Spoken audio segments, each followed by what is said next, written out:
Hi, this is Shelley Kraft. We're coming to you live on SNNLive. We're at the Aegis Capital Healthcare and Tech Conference here in Las Vegas.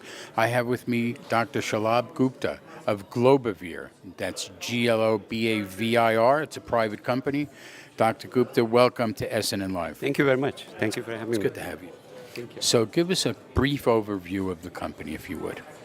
Globavir is an infectious disease focused company. We are working on treatment of diseases for which there is no available treatment at the moment. We have both drugs as well as diagnostic platform, and our lead drugs are working on treatment of dengue fever as well as Ebola. Okay, so let me stop you. Did you say Ebola? Yes, I said Ebola. Does a day go by that we don't hear that word in the national news? Not as much dengue fever. So what are you doing for Ebola? We have been working on Ebola for over almost a year now. The treatment we are working on, these are repurposed drugs. So these are drugs which are already approved for other indications. We have found a way to combine existing drugs to use them in different indications other than they were approved for.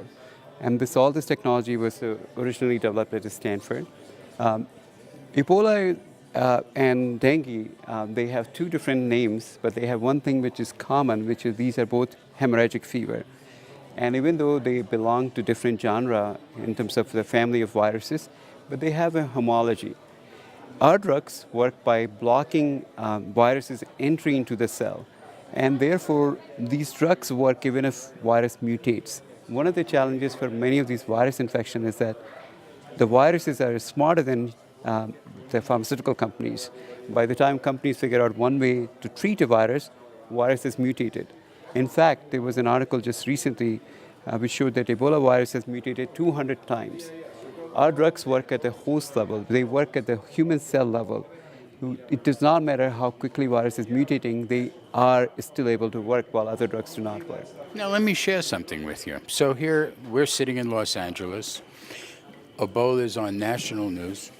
There's a company that they announced in San Diego has a way of treating Ebola that they're going to send over to Africa.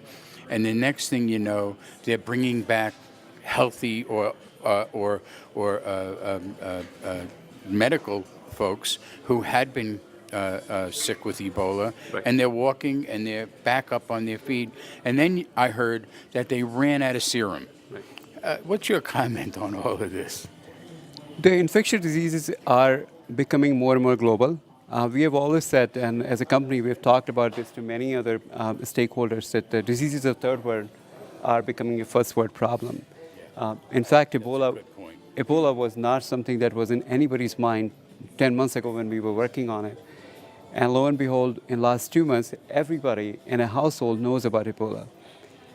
This is not just Ebola, this is not just dengue. These diseases, because of people traveling everywhere and the global warming, whether you believe in global warming or not, that has an impact in terms of how these diseases get spread. And we have been working on these for the last several years. The technologies were developed at Stanford. We not only looked at the therapeutics in terms of finding the treatment, but we also realized that if you want to treat a patient with a particular disease, you need to know who has these diseases. Therefore, we had to have a diagnostic platform which will help us identify who are these people who need the treatment. This is not uncommon in any disease for that matter. If you do not know who are the right patient for the disease or the drug to be given, you cannot treat them properly. What's your background? I'm an MD, I'm a physician. I did my training, practiced medicine for several years. And in some ways, I was fortunate to have both worlds view, which is East and West. I grew up early part of my life in India. And I saw these diseases, dengue fever. These diseases are not as a forefront of the people's mind when you think about cancer. But at the same time, these are diseases that are killing people. These are diseases that have no treatment. And there is no reason that we should, in 21st century, have people die, especially children, die from these diseases, which we can stop them. Now let's really look at it geopolitically and geoeconomically. It's in Africa, it's out of sight, it's out of mind. But when you said it's a third world problem coming to become a first world problem, you said a lot right there. So where do you think the market's going to go I'm shifting to Sure. business right now. Sure. What's the size of the market? And I don't want you to leave out first world countries because, quite frankly, this might be something that becomes a vaccine. I'm just throwing that out there. Sure. So commercially, we started the company from very beginning thinking that our goal is to be in a for-profit business, but it's still focused on the bottom line, which is to find cure for patients who have no cure. As long as you can find a treatment for which there is no treatment alternative, you will find a way to make money. Having said that, to be more specific, dengue fever has no approved treatment. The closest we are is a vaccine that is being worked by Sanofi Aventis. That vaccine is supposed to be approved next year. From what we have seen, the estimates of this vaccine, the top market is around $1.4 billion. So the idea that these infectious diseases have no market or limited is a little bit constrained, or it's a one-sided thought process. We also realize that it's not just the patients who are suffering from these. Governments, economies are suffering from these diseases. So in fact, from the very early on, we started talking to governments.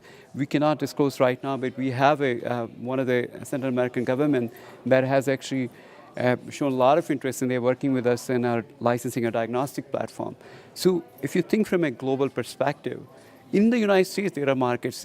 You may not think about this every day, but Florida and Texas, these are the places where dengue fever exists today. If you look at, you do not have to take my word for it. You just say Puerto Rico, and you look at any of the search engines, say Puerto Rico and dengue, you will find there are thousands of patients who get infected by dengue in the parts of the United States. Okay, Dr. Shalabh, I need to get your website out there for our listeners and our viewers to get more information. Please give your website. Thank you. Our website is www.globavir, which is Globavir. This is a part of global. Avir means the fresh air or good air. So globavir.com.